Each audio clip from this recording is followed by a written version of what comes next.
All right, welcome back, everyone. Today we're gonna get started with our character. Yo, for everyone who hasn't joined the Discord yet, do it right now. You can get cool roles. You'll see cool announcements. You get notified of new uploads. You also get early access to videos, by the way. And then you also get in chat with everyone in the community, talk with people, and suggest stuff. Ask questions, all good. Ask for help. I help people one-on-one personally, in depth here. Memes. No one's posted anything. It's so sad. But you also get to download limited projects. So for this one we're working on now, you can download it here. Let's try to get this to 50 members by the end of today. So let's do this. First thing to get started, let's create a new scene. Scene. There we go. And we'll call this character test.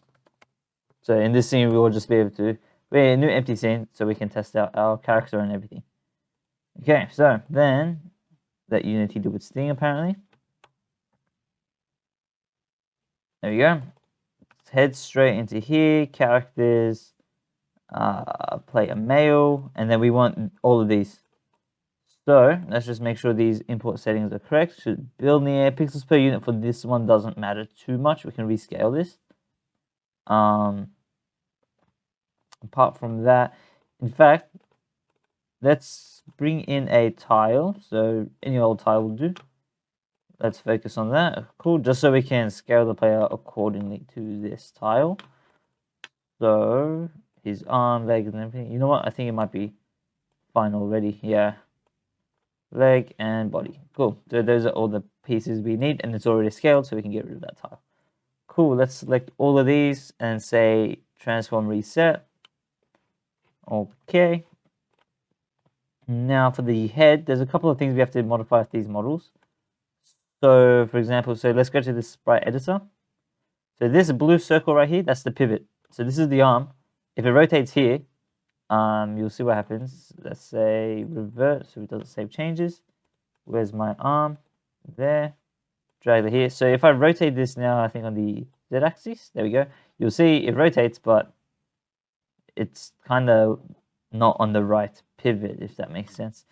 So let's change that back. So that's what we're going to do real quick now. We're just going to bring this up to the top here. So it should be 0.5 and then 1.5. There we go. So that's in the very center top. Apply that. Close that. That's done. The other one we have to do is the head. This should be at 0.50. So head should be rotating here. So yep, 0.5 and 0. Fantastic. Apply that. Close that window, and then the leg as well. This should also be at the top here. So 0.5 and 1 again. And 1. These numbers are just the sort of percent of the photo, which is at. So 0.5 is 50%, 1 is 100%. And it starts counting from 0, 0, which is this bottom corner here. So apply that. Close this window. Cool. Okay. Now, that's all good and all, but our body, our character still looks a bit broken. So that's what we're going to do now. So with the head, let's move this up a little bit, move the body up a little bit. It's the arm. Select that. That's the wrong one. This one. Select the arm, move that up a little bit, and let's move it out the way for now as well. Let's just get these bits sorted. So we'll keep this at 0, 0. This body should be at 0.3. This is a bit too high, actually. 0.29. We'll do 0.29. That's fine. The head, let's move down to 0.59. That looks about right. Cool. This, I think, is going to be 0.59 as well. Yep. Make this 0. So, our arms disappeared, which is expected to happen because our sprites don't have layers at the moment. So, how can we fix this? You see this order and layer here? If we increase that, decrease that, that changes. So you want to select the arm and say 1. Brings the arm to the front. But This should be 0. Cool. Leg should be 1, and head will make it 1 as well. Cool. Now with the body, we're gonna call this. There we go. Select the body. Renames to player root. All right. So we've got that now. So root. We want our arm and leg to be underneath our root object, and also the head as well. Wrong one.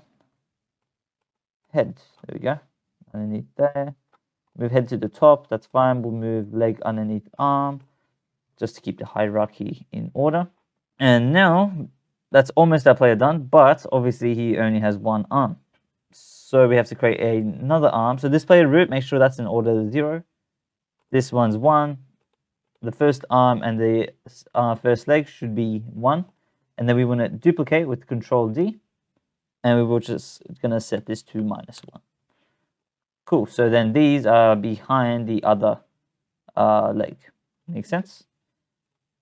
So that's our dude done. That is perfect. Now we just have to give him some code. But before we do that, I'm just going to make a prefab out of this guy. There we go, just like that. So now we have a cool little 2D view of him here.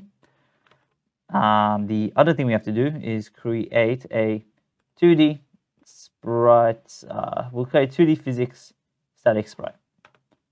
And we'll say transform reset that, drag it a bit lower. So this is going to be the ground for him. Let's increase the X scale so he has somewhere to run.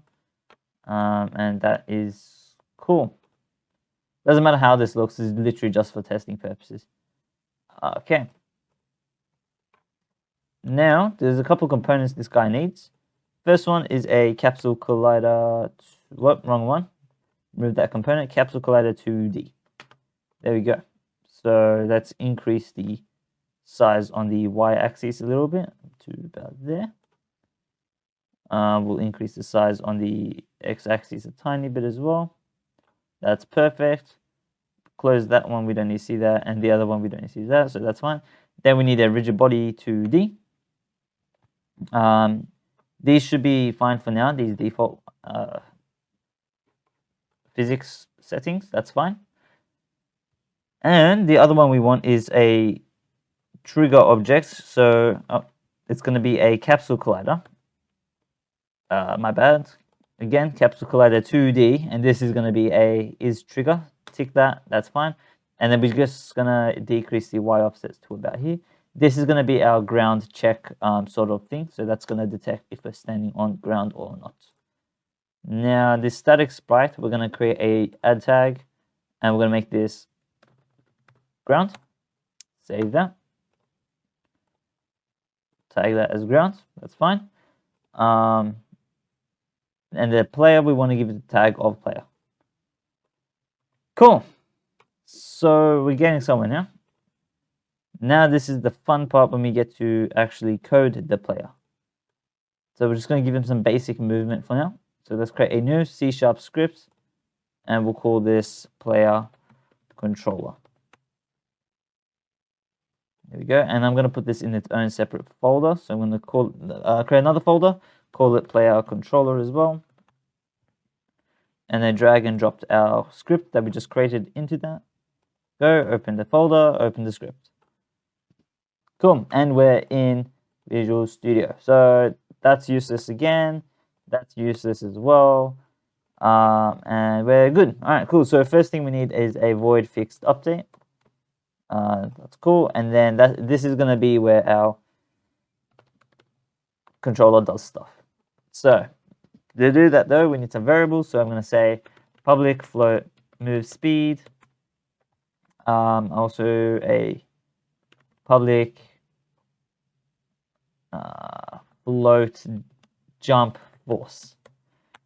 Cool, and that is going to be fine for now. Yep, cool. The other functions we need is a void on trigger stay 2D. Cool, and then we want to rename this collision parameter to call. Copy that function, paste it again, and this is going to be on trigger enter. Sorry, exit. There we go. Spell. There we go. Cool. And then to make those work, we just need a public bool on ground. So this is going to be true if the player is on ground, and then false if it's not on ground. So to detect that, we're going to say if call.compare tag, I think it is now. Yep. So they changed that a little bit. This is going to be ground, and then on ground equals false.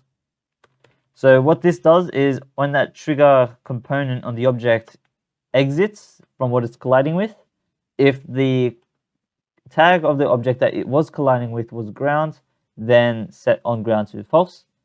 We can get rid of these curly brackets, that's fine, it's only 2 lines. Copy that, paste that here, and we're going to say this one to true. So I say stay rather than enter because stay also detects it if you change object, if that makes sense. So if you have 2 tiles, both of them next to each other, but with both the name, both the tag of ground, when you move over them, it's going to be false for a slight second and then true again. Whereas if you say stay, then it stays true. It's a bit confusing, but try both, you'll see what happens. Okay, so now we need a float horizontal equals input dot get axis, not whatever that is, get axis. In brackets we need, I think it's horizontal, spot like that. And then a float vertical, which we don't need actually because we're in 2D. Never mind. For testing purposes, I'm going to say public float horizontal up here, just so we can see the value change.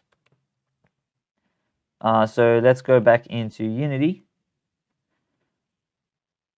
Once that, let that whole script compile. Click on our player root object and drag and drop our script. Cool. So now if I hit play, a couple of things should happen. On ground, you'll see is now true. Horizontal should increase when I press A and D or the right and left arrow keys. So we're getting somewhere. That's good. The other thing I have to do now is say get some components. So I'm going to say private rigid body 2D RB, and then inside void star I just have to set the value of RB. So RB equals get components rigid body 2D. Nice. And then private, I think it was called sprite renderer. Yep, down here, sprite renderer. We'll call this sprite renderer. Nice and straightforward. And then I'm just going to say sprite renderer equals get component sprite renderer. There we go. Perfect. So that's fine there. And then so in fact we might not need to get sprite renderer because the idea is basically if you flip X, you'll see that that flips, but a whole character doesn't flip, which is a problem. To make a whole character flip, we have to say -1. So that's what we'll do, but we'll fix that later.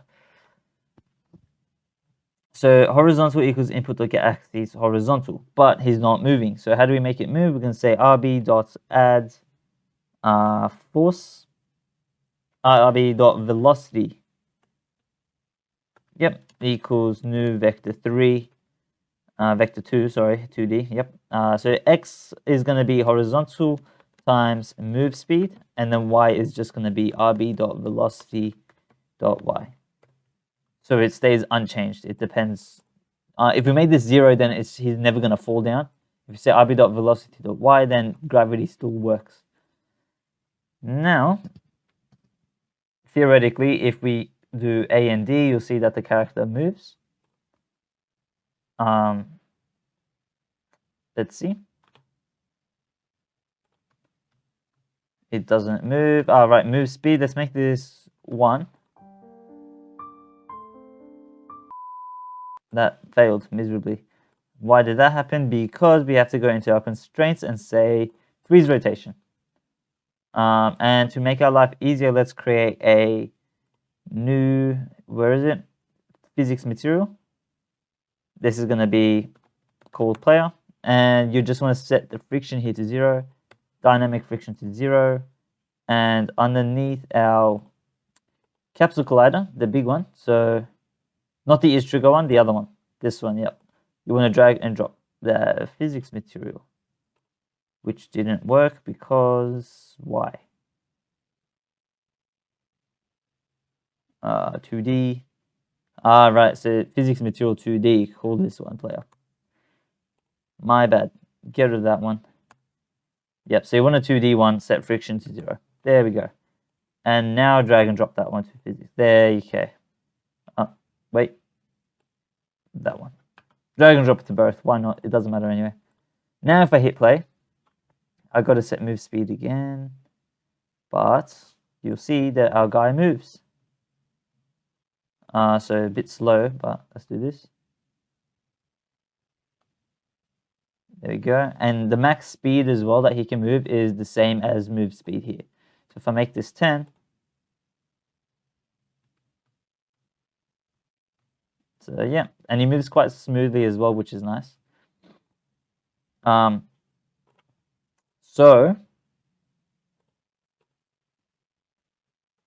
the other thing we just have to do is the jump. So to do the jump, we got to do float jump equals input dot get axis. I think it was jump, but I can't remember quite clearly. So let's go into Unity and check that. So the way we check our input settings is very simple. You go to edit, project settings, and there should be an input tab here, input manager. There we go. And then in axes, there we go. So you got the jump one here. So horizontal is the one we're getting at the moment. Jump is the other one. You'll see that here the positive button is space. So every time we press space, we jump. If you want to do vertical instead, that's fine as well. You can say every time you press the up arrow, you jump, stuff like that. I'm going to use space because I think it's a bit more intuitive. Then again, let's do both because we can. So float jump equals input to get axis jump, and then we're going to say float vertical equals input dot get axis vertical. Nice. And then let's get rid of public float horizontal here. We don't need that there. We're just going to declare this horizontal as a float again. Right. So now we're going to say if vertical is greater than 0.1f, or, so that's what the double pipe symbol does. It stands as the or operator. And we'll say or jump is greater than 0.1f. There we go. And then, in fact, we should change this to axis rule so that there's no smoothing between the axes. And he will start and stop. We can do the same here as well. Let me show you what happens. So if you use get axis raw, then the movement is a bit more, I guess, less smooth and more rigid. So let's set the speed value here to maybe 10 again. You'll see that he starts and stops a lot more now, which is up to you guys. Depends how you guys want your game to be played.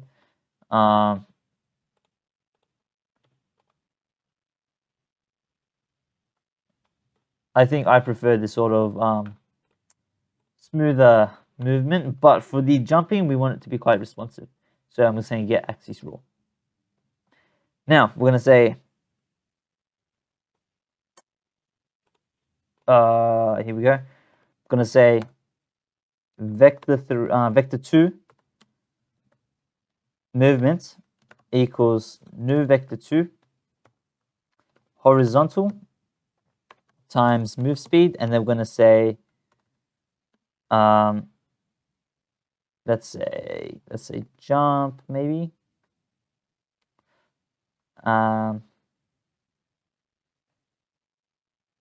we'll say rb.velocity.y. Yeah.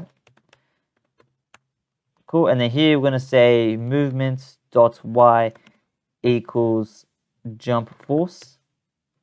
Yes. And then rb.velocity equals movements. Nice. Cool. Now let's just set our variables here. So I'm going to set move speed to 5 and I'll set jump force to, we'll set that to 5 as well. The other thing we have to actually do is say if it's on the ground as well. So we'll just say if on ground, then jump. So we're just going to indent this like that. Cool. So he has to be pressing the up arrow key, the W key, or the spacebar key, and he has to be on the ground for him to be able to jump. Otherwise, his movement is just rb.velocity.y, and that gets set back to the rigid body in that line. Very simple. So let's hit play, and hopefully he can jump. There we go. Fantastic. So now we have a cool little dude running around. And if we press up arrow key, it still works. If we press down or S, it doesn't work. W works as well. But he is a bit floaty, as you can see, which is not very nice, of course. So in our rigid body 2D, we want to set the gravity scale to 2. And then with that multiplied, we also have to increase this to 10. So that way, the force of gravity is now twice as strong, which means that he can jump twice as high, which means he falls a bit faster. This is a bit too high still. Gravity scale was set to 4 maybe. 7, let's make this 10 again. Maybe 15. Maybe that's too much, 12. There we go, it's all right. So play around with the settings for your games. I might keep it as this for now. That's fine. So gravity scale 4, jump force 12. When I stop playing, that's going to change. Yep, 4 and 12. Cool. So the last thing to do now is to make this guy turn around. And then we're going to work on the camera. So to make him turn around, we're just going to say if horizontal greater than 0, then, right? Yeah. Then transform.local scale, etc. The faces it will be 1 if it's facing that way. No, this will be -1. Yep. And then else if horizontal is less than 0, then copy this line, Control C, paste it here, and make this 1. Cool. Now that should work. So hit play. And there we go. You can change direction. That's sick. All right, and with that done, guys, I'll stop the recording here because it's been going on for a while, and then we'll move on to camera and animations in the next one. So thanks for watching this one, guys, and I'll catch you there.